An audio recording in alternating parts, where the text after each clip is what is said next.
Hi, this is Paul Hours with the Fantasy Football Forecast.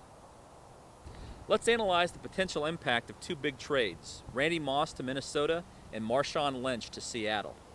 Moss didn't catch a pass against the Dolphins on Monday night and has only 9 receptions this year, though he does have 3 touchdowns. His fantasy value likely will improve some, and Moss owners won't have to worry about sitting him for a bye week because Moss won't have a bye this season. But the deal is notable more for the way it will affect other players on the Patriots and Vikings. Unless the Patriots bring in Vincent Jackson or another high-profile receiver, Tom Brady will be left to throw to Wes Welker and a bunch of nobodies.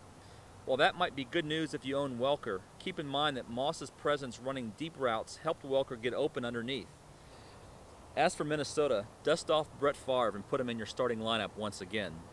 Tight end Visanthe Shianko and receiver Percy Harvin, who both have struggled so far this year, also could be more involved now that Moss is taking deep coverage with him. It also wouldn't be a bad idea to pick up Sidney Rice because his expected return in the next month or so could make this a very dangerous offense once again.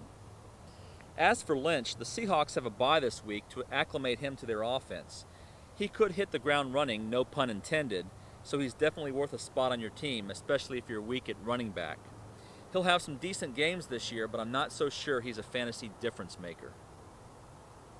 My far-out pickup of the week is Patriots receiver Brandon Tate. Tate was the one who ran back the second-half kickoff the other night for a touchdown, but expect him to be more involved as a receiver now that Moss is in Minnesota.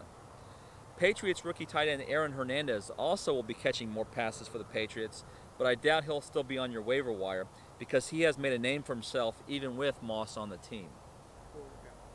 Good luck this week. I'm Paul Hours with a Fantasy Football Forecast.